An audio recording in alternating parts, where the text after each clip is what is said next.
Hey, welcome to our 2024 AFL Grand Final predicted lineups. Mitch, it's already Grand Final. It's Grand Final. It's gone quick. I feel like it was a long season at one point, but we the last few weeks have absolutely flown by, and we're left with two teams. Very exciting. Absolutely. All right, so always some heartbreaking stories in the Grand Final, and potentially Sydney might be up for one. Let's look at their ins. Callum Mills, we're looking at, and out Robbie Fox. Yeah, this is going to be one of the two big talking points out of Swans camp over the next probably 24, 48 hours. So Callum Mills will start with, as you can see, we're predicting he comes in, supposedly a pretty big and decently sized training block over the weekend, while obviously they played on Friday night, and then following that up with a full main session on Wednesday, which is pretty much D-Day for him. But obviously we're predicting this ahead of that, and we're going to predict that he does come in. That will mean the man that replaced him, Robbie Fox, comes out of the side. Obviously was the sub, could have some impact, but it seems quite obvious, I think, going off form and no other injury concerns of the similar, that Robbie Fox might just be the unlucky one. You can probably expect it as well, but geez, he's a bloody handy option to have on standby for Saturday. Now the other big one is Logan McDonald, who rolled his ankle in the win over Port Adelaide. All signs suggest he's looking pretty good and he's expecting to play. The ankles are usually a bit of an easier one from a week to week. Get some injections and nurse it pretty early into the week, and you should be ripe to go. And by all accounts, that's what it's sounding like for Logan. So he'll stay in. If he was to go out, do they look at a Peter Laddams and bring him in as a ruck forward option? Do they risk a Joel Hamling or an Aaron Francis? It's a bit of an interesting one if he was to be ruled out, but you could very much make a case for Robbie Fox just staying in his sub role, and then they go a little bit smaller in the forward line. So quite a difficult one if McDonald's out, but in this case, thankfully we're not having to predict that, and we're looking at both Callum Mills and Logan McDonald being named for the Swans in what is a pretty close to full strength side on Grand Final day, which is all you can ask for. Yeah, absolutely. If Mills is available, you've got to play him. So looking over now to the Brisbane one, I think everybody sort of saw where we were headed with this. Oscar McInerney dislocating that shoulder twice in the prelim. Pretty brave effort, and we're looking at Darcy Fort coming in so that Joe Danaher doesn't have to ruck the entire game. Yeah, unfortunately confirmed by the club on Tuesday afternoon that his season is over after that dislocated shoulder setback or two.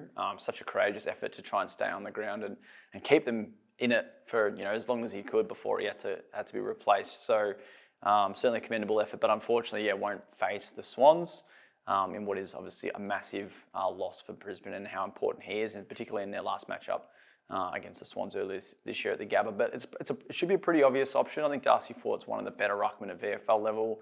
They did use Henry Smith for a period alongside McInerney earlier this year, including the narrow win over the Swans. But you'd think that Darcy Fort won out with maybe some help from Joe Danaher when Hayden McLean's in there for Sydney.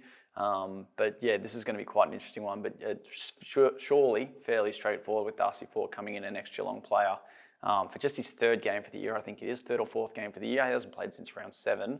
So it's Chris Fagan's not short on options, but I would be suspecting it is fairly line.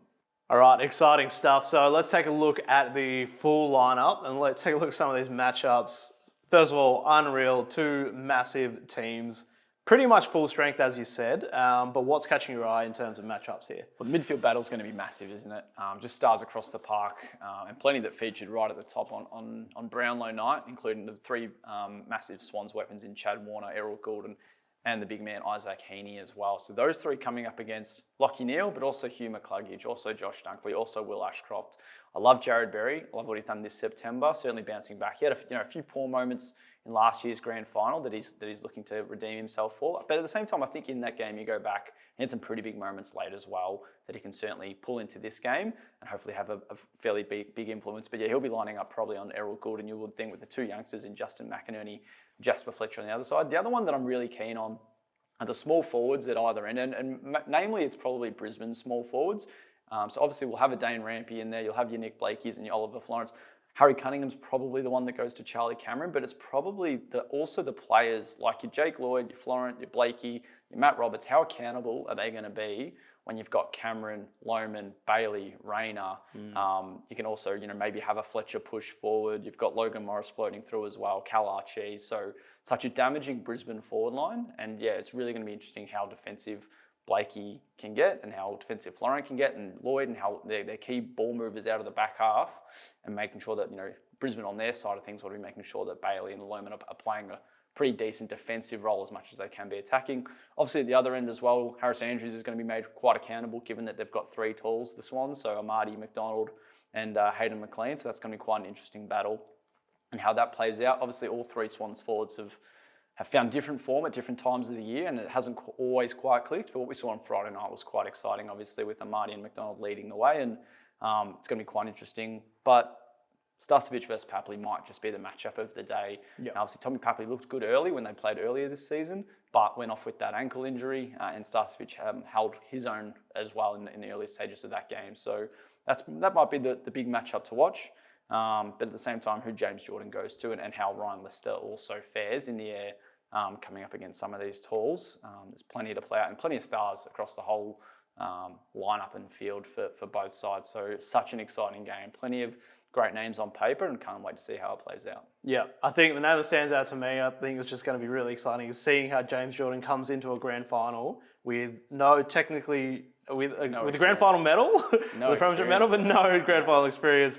But yeah, absolutely stacked lineup. So let's get to our predictions. I'm hoping one for a really good game. I think it's going to be amazing for whatever team wins, heartbreaking for whatever team loses. Sydney could be seeing their, third grand final loss under John Longmire. Brisbane could lose their second one in a row, so it's just going to be amazing. But what is your prediction? Let's go winner, score, margin, and Norm Smith.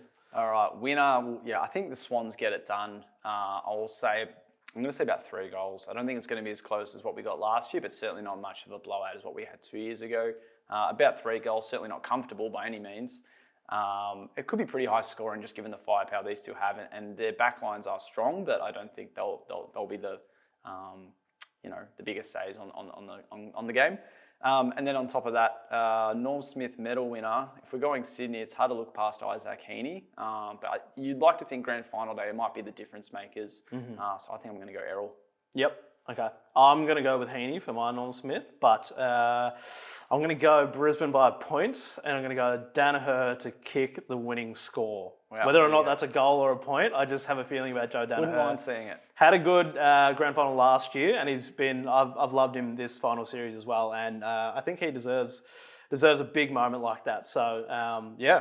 So what do we have lined up for in terms of grand final coverage at Zero Hanger? Oh, absolutely heaps coming up. Plenty of previews already up live on our site, looking at some of these lines and how each kind of matches up on each other, as well as some news content previews. So plenty of press action for us this week as well.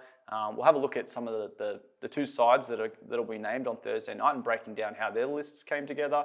And then on grand final day, just a massive game day blog that you can tune into from the early in the morning and catch up on everything that's happening before the game, as well as right throughout the game, and plenty of content in the wake, obviously, after we see the results. So yeah, there's heaps happening over the next few days on zerohanger.com. Absolutely. Thanks, Mitch. Enjoy the grand final. Talk about everything about the lineups in the comments, and you can catch all the latest AFL news at zerohanger.com.